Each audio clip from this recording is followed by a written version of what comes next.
Tidadam. Ah, l'arme de service.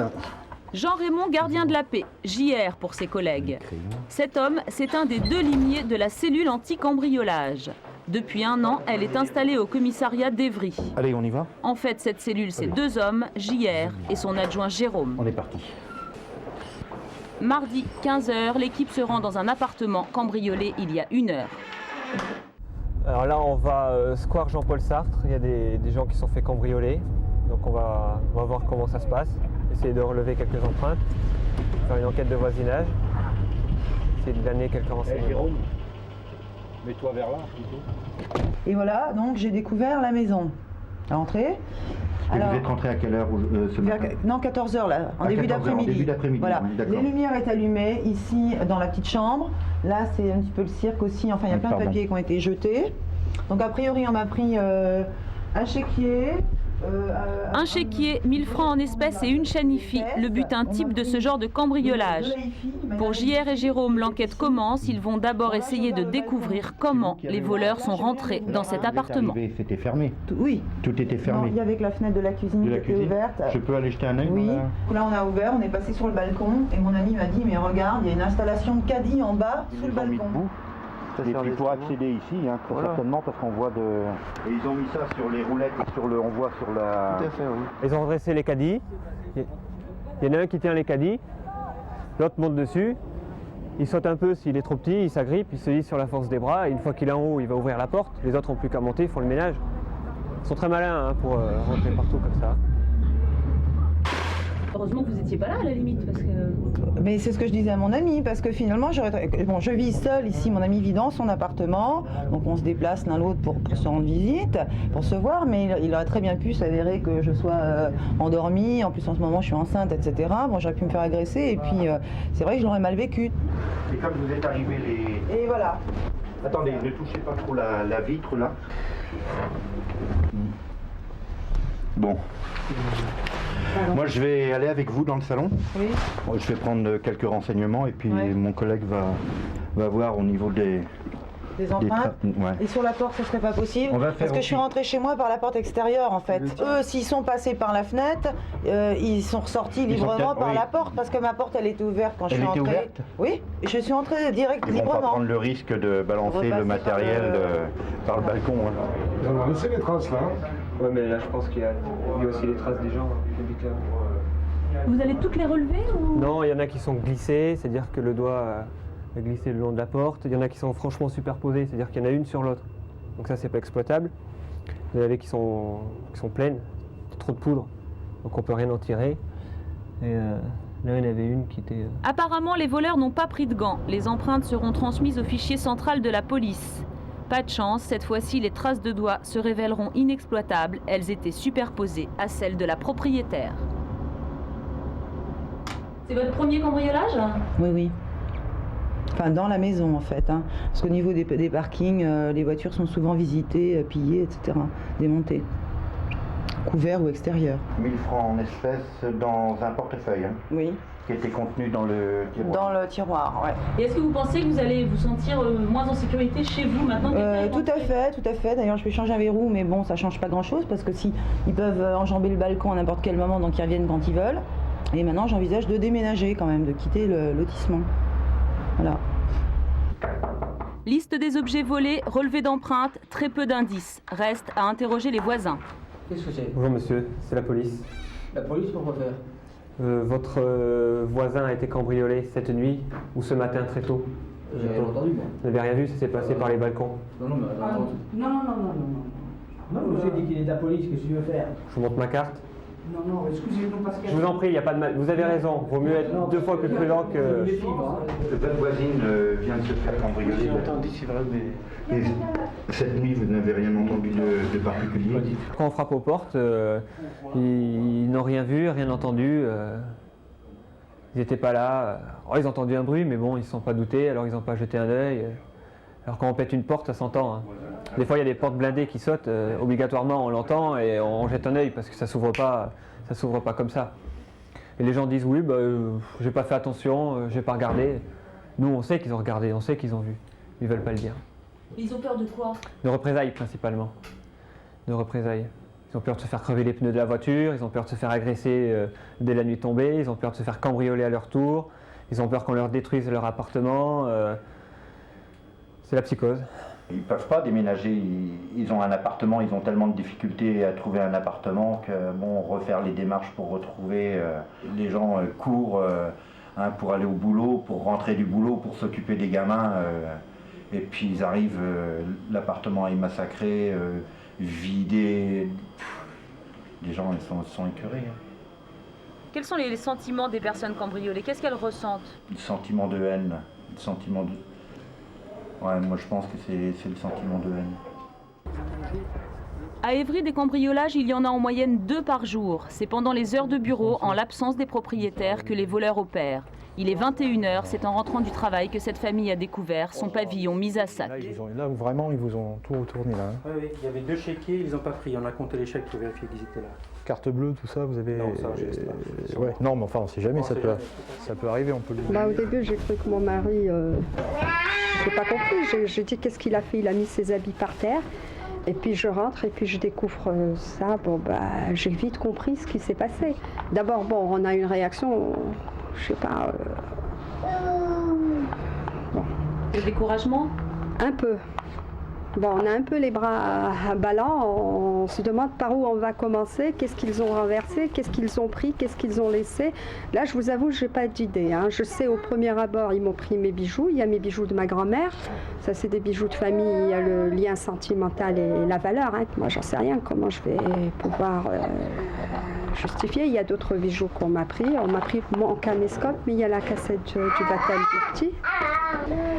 Et puis, je sais pas, hein, vous avez vu l'état de la maison, alors on va faire le point et on va voir ce qu'ils ont pris, ce qu'ils ont laissé. Là, je vous avoue, dans l'état où c'est, je ne suis pas capable de dire.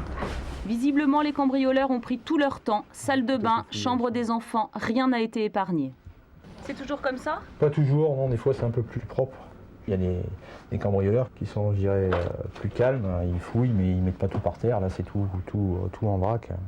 Et ils cherchaient là, essentiellement l'argent et les bijoux. Sinon, il y a d'autres cambrioleurs, ils rentrent, ils prennent la télé, le magnétoscope, l'appareil photo, ceux qu'ils trouvent, et puis ils s'en vont sans tout retourner. Et là, il y a certains, quand on arrive comme ça, on est complètement affolés là. Cadeaux de mariage, bijoux de famille, caméscope, il leur faudra la nuit entière pour faire l'inventaire de tout ce qui a été volé. Bonsoir, monsieur, dame. Allez, au revoir. Bonsoir. Vous n'aviez pas d'alarme ou de choses comme ça? Non, il y a des pavillons, le pavillon d'à côté est pourvu d'une alarme. Ça n'a pas empêché d'être volé quand même. Ça n'a rien fait. Les gens ne se dérangent pas au bruit, de toute façon. Ils s'en foutent. Ça peut sonner pour n'importe quoi, ils ne se dérangent pas. Les voisins, vous voulez dire? Ah oui, tout à fait. Mais même vous déclenchez une alarme, n'importe quoi, vous verrez personne dehors. Il n'y a pas de civisme, rien. Chacun pour soi. Et après Dieu pour tous. Vous savez, je vais vous dire, une entrée par effraction, c'est comme un viol. Hein. Je vais vous dire, moi je crois que... je ne sais pas si je vais pouvoir... Je suis en formation là, et je ne sais pas si je ne vais pas abandonner et rester chez moi. Alors est-ce que je vais faire le gardien chez moi? Mais on ne peut pas vivre. Dans ce cas, je peux renoncer à chercher un travail ou à faire quoi que ce soit. Alors comment faire? Je me dis, c'est pas possible, on ne peut pas rester... Bon, et c'est pas normal non plus. Hein. Il n'y a aucun respect, aucun... Ouais. En moyenne, on ne retrouve qu'un cambrioleur sur 10. Néanmoins, le dépôt de plainte contre X est indispensable. C'est la première pièce qui sera demandée aux victimes par leur assurance. Alors la façon dont je vais procéder maintenant avec le procès verbal, c'est voir mon assurance. Voilà, alors votre assurance, leur fournir la liste de ce qui vous a été volé avec les factures, je pense. Dans beaucoup de cas, j'ai pas de facture, malheureusement. Je crois que je suis pas la seule à le dire. Non.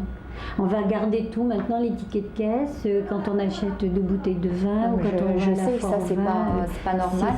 C'est impensable. Vous joindrez la liste. D'accord.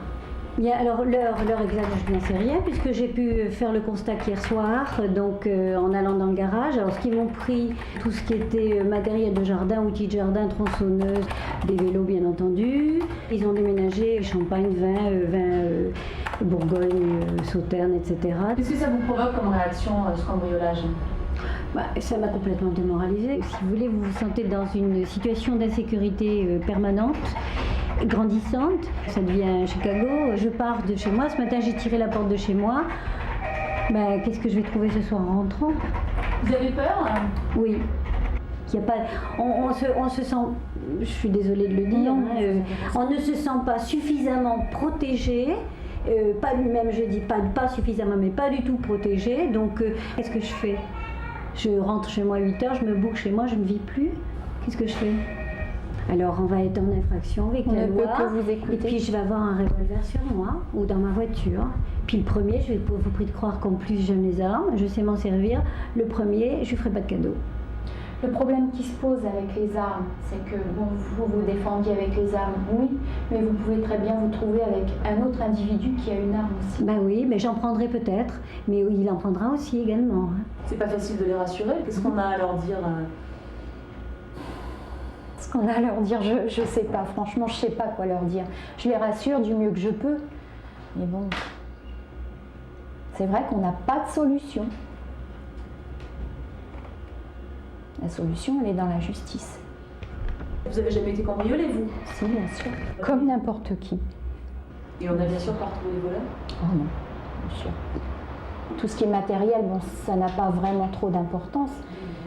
C'est le fait d'être rentré chez nous. D'avoir ouvert les tiroirs, d'avoir éventuellement regardé nos photos, d'être rentré dans l'intimité. C'est ce qui est le plus pénible. Chaque dépôt de plainte établi par procès-verbal est ensuite communiqué à la cellule anti-cambriolage. Un minutieux travail de fourmi commence alors, chaque indice est disséqué, le moindre objet volé est répertorié, même s'il y a peu de chances de retrouver le butin. Vous me donnez votre numéro, s'il vous plaît? Oui, c'est la police, madame. Merci. JR et Jérôme savent qu'ils ne restitueront probablement jamais rien à ce couple de retraités cambriolés une semaine plus tôt. Dans cette affaire, ils n'ont aucun indice. Bonjour madame. Comment allez-vous ce matin, ce midi? Ça va. Ça va? Combien était-il quand ils nous ont volé le 26? 1, 2, 3, 4, 5. Ils étaient 5. Moi, d'après ce que mon pendule me dit. L'expert est venu hier. Non, ce matin. Vendredi 13, non, c'est oui, ce matin. Et alors? C'est ce matin, je suis assuré qu'à 20 000 francs. Et combien on a volé? Au moins 25 millions de bijoux, 250 000 francs. De bijoux? Ah oui. Vous savez, on a travaillé toute notre vie.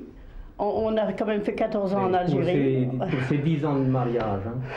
Qu'est-ce que vous avez ressenti là sur le coup? C'est affreux, moi, c'est affreux, on ne peut plus.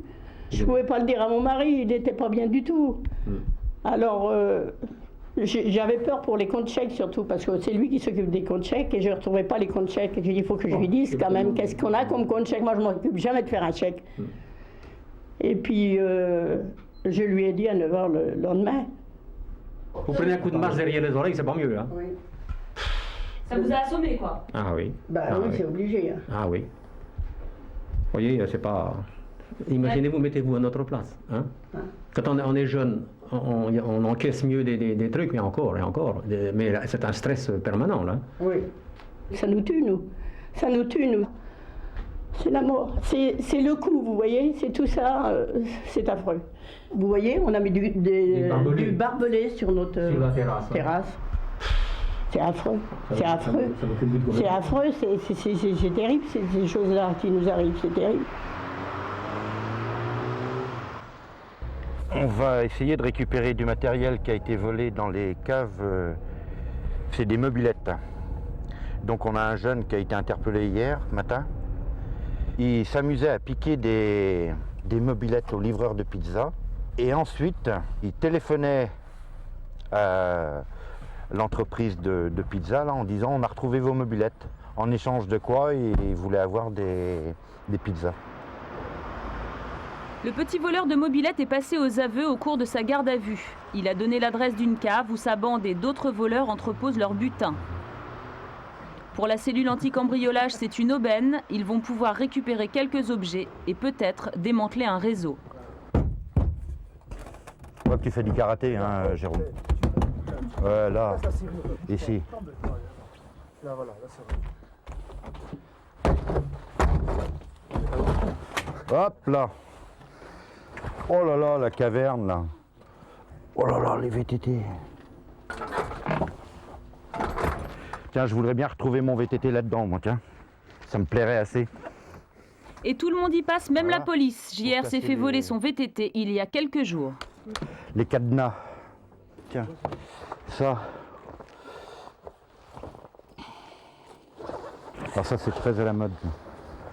Une console de jeu avec tout le matos, c'est bien.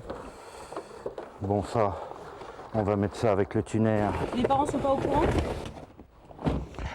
Ils peuvent être au courant comme ils peuvent très bien ne pas être au courant, mais à mon avis, enfin moi je sais pas.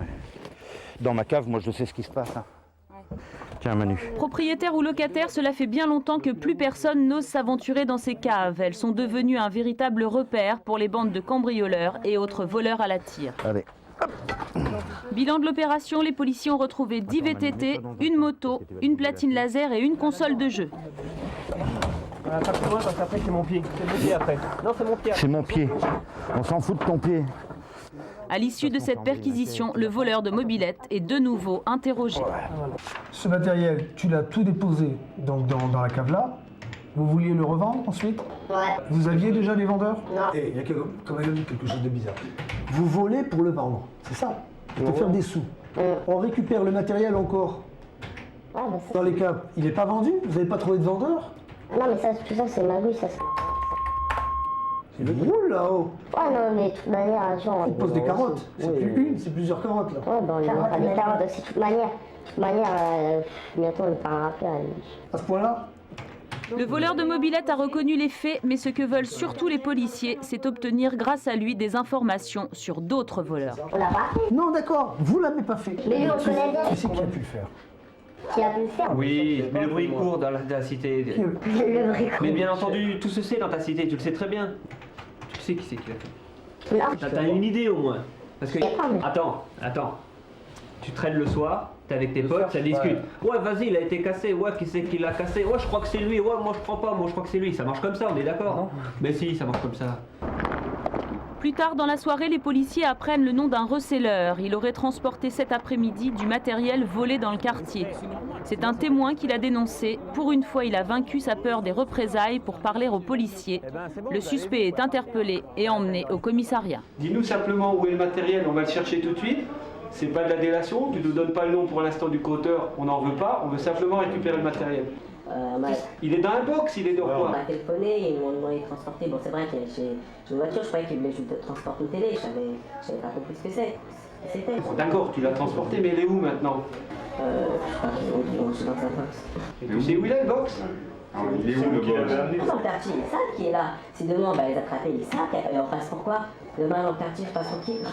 T'as simplement rempli ton rôle civique en disant. Oh, méchant. Bah ouais, mais c'est ça normalement. Méchant. Bah ouais, non mais.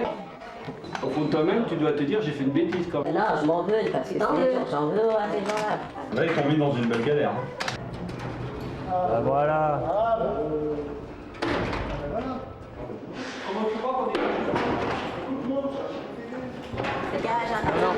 Non, normalement il y a 2 télés. Les policiers ont mis la main sur les objets transportés par le receleur, mais il en manque. Le reste doit être caché ailleurs. Le receleur doit en dire plus. Il lâche le nom de la personne qui l'a contacté pour effectuer le transport. Interpellé par une autre équipe, le deuxième suspect nie tout en bloc au cours de la confrontation. Il y avait la cafetière. C'est un grand du quartier. Ah, c'est un grand du quartier. Ouais. Donc tu le connais depuis longtemps quand même. On s'en fout du matériel. Ce qu'on veut savoir, écoute, on s'en fout également de qui était avec toi. On va partir sur ce principe. Mais alors, reconnais au moins ta participation. Reconnais que tu y étais. Il t'a vu. Il n'est pas aveugle, il n'est pas débile. Il m'a vu tout en train de faire quoi. Non mais t'as raison. Tout à fait, t'as raison, ouais. Il est en garde à vue depuis hier soir, il a été entendu. Hein? Puisque sa bagnole a été trouvée sur le casse. Alors, il vous rend service Hein? en plus. Il a inventé tout ça? Il s'est monté tout ça dans... Hein? Fin de la confrontation, le receleur est relâché à la fin de sa garde à vue, en attente d'une convocation chez le juge. L'autre, faute de preuves, sera relâché. À Évry, la plupart des cambrioleurs, ce sont des jeunes, souvent ils n'ont même pas 18 ans. Ouais, je te remercie, c'était quelle heure? Ce soir, l'équipe de nuit se prépare à intervenir dans un quartier particulièrement difficile.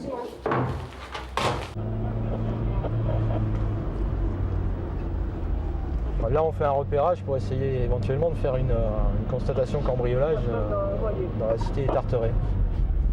Mais s'il y a trop de monde, on va certainement reporter l'intervention ou à plus tard dans la soirée ou dans la nuit ou à demain matin parce que on risque d'être pris à partie et de subir des jets de pierre des jeunes de la cité quoi, qui nous aiment pas du tout. Alors, quand on fait un passage comme ça, on ne s'attarde pas. On repère, on regarde s'il y a des attroupements. En plus, là, on tombe mal, c'est samedi soir, donc ils sont tous là, quoi. Et la rue Paul Cézanne, là, celle qu'on appelle, nous, la rue de la mort, c'est celle qui craint le plus. Et c'est là qu'on doit aller faire la constatation de cambriolage. Voilà, c'est cette rue-là. Bon, de ce côté, généralement, il n'y a pas grand monde. Ils sont plus à l'intersection de l'autre côté, là-bas. J'ai quand même préparé le matériel. Ça fait un moment qu'on tourne et on ne sait jamais. Les cambrioleurs, c'est essentiellement des drogués? Pas toujours. C'est des jeunes pour trouver de l'argent, pour trouver des magnétoscopes, des téléviseurs, des caméras, tout ce qui se monnaie, hein, puisque quand on les voit se promener avec des blousons à 2000 balles ou avoir des grosses bagnoles, alors qu'on sait pertinemment qu'ils ne travaillent pas, c'est que l'argent ils vont le trouver quelque part. Hein. Bon, on va pas refaire de passage parce que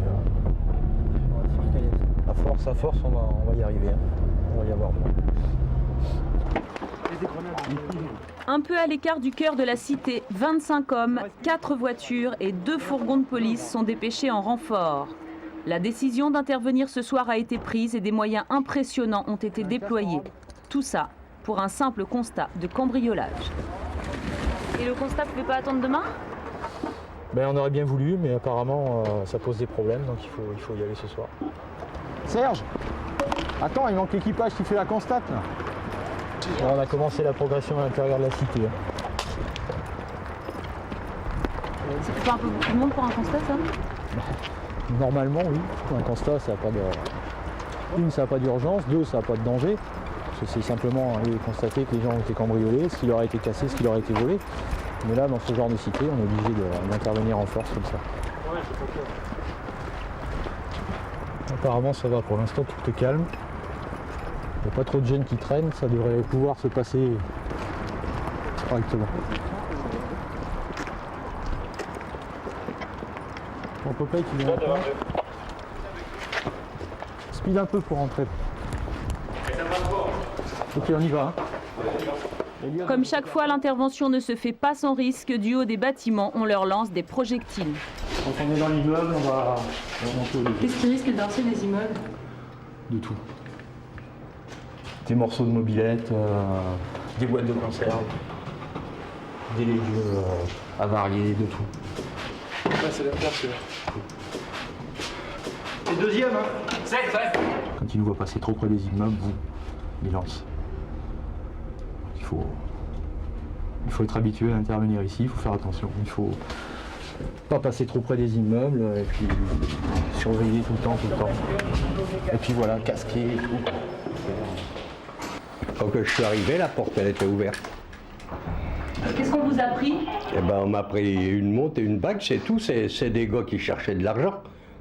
Mais enfin, ils m'ont défoncé la porte. Mais est-ce que vous allez avoir peur maintenant de rester chez vous? Mais non, qu'est-ce que vous voulez que je fasse? Où c'est que vous voulez que j'aille? Si j'avais été là, vous garantis que le gars, il a compris sa douleur. Hein. Parce que j'ai le truc là. Hein? Je m'en serais servi de ça. Ah non, il faut quand même pas prendre les gens pour des cons, quoi. Qu'est-ce qu'ils font le gouvernement? Ils font rien. Est-ce que vous pouvez arriver à remettre? Je peux pas, je n'ai pas pu. Vous n'avez pas réussi? Parce que la porte elle est forcée. Et vous allez passer une nuit comment là? Je vais mettre une chaise. Et comment vous voulez que je passe? Bon bah écoutez, on va vous laisser. On ne peut rien faire de plus ce soir. Non hein? Essayez de bien bloquer la porte quand même. Ah oui, la porte comment? Ils vont pas venir ce soir. Hein? Bon bah merci. Bonsoir monsieur. Allez. Bon monsieur. Elliot de Jupiter 7 pour communiquer. Il y aura une 10 ou 11 de 7. On descend. J'appelle Papa, Oscar, Mike, Alpha, Tango, Une telle intervention avec de tels moyens peut paraître excessive. Elle est pourtant indispensable pour rassurer les habitants, pour éviter les réflexes d'autodéfense. Car c'est généralement au cours d'un cambriolage que les voleurs trouvent des armes et là, tout bascule. On passe du simple vol au braquage et à la menace physique. Il y a eu un vol à main armée. Et les individus seraient toujours dans le secteur. Un vol à main armée dans une pharmacie. Ils sont arrivés tous les deux en courant. Ils ont dit pistolet en avant, la caisse. Au niveau des armes. Alors, la seule chose que je peux vous dire, barillet. Ouais, voilà, revolver. donc revolver, voilà, pistolet, ça avait. Voilà, mais je ne sais jamais la différence. Oui, non, mais barillet, c'est. Barillet, parce qu'en plus, il a essayé, il a fait.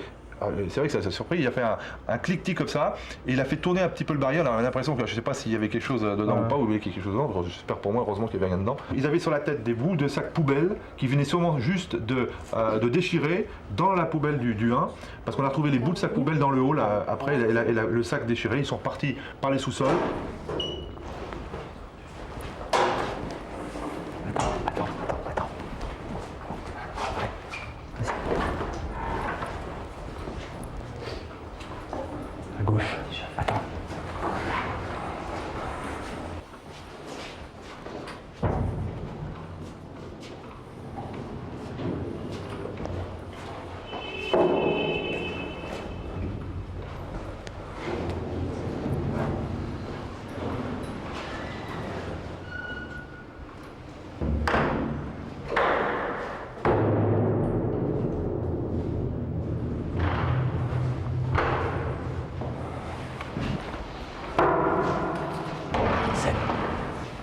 L'autre côté de la dalle, les parkings, ils ont été faits.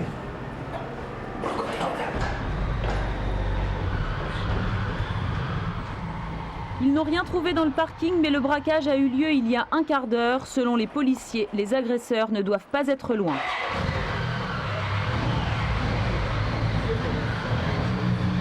Ça fait dans le petit derrière.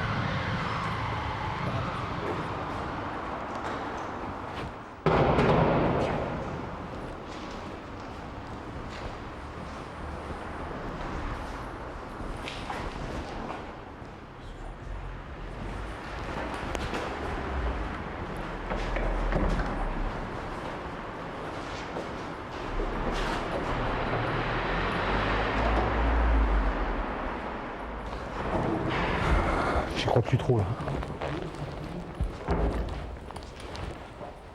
C'est votre premier cambriolage?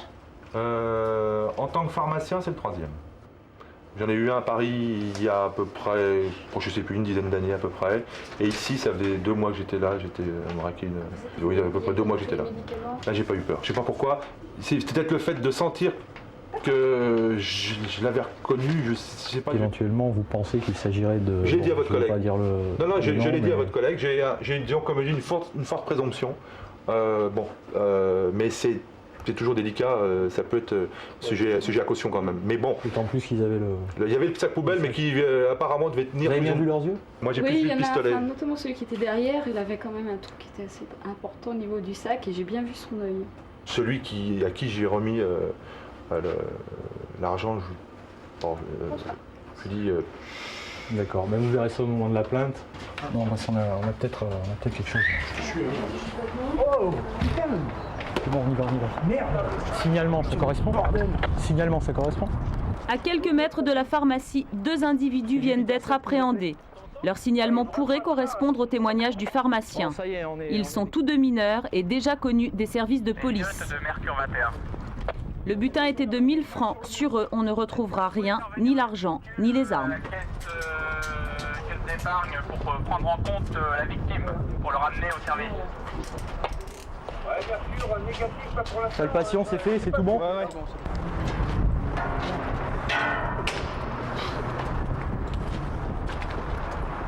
En marche arrière, toi, en marche arrière.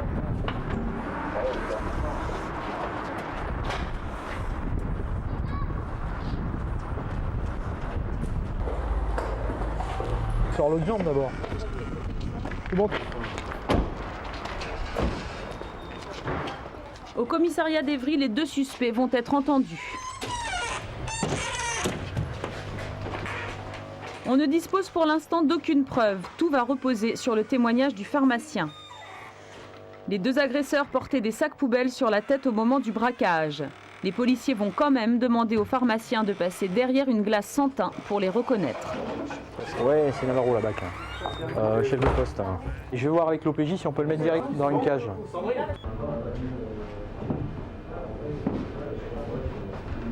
Le pantalon ressemble de suite gauche. Hein.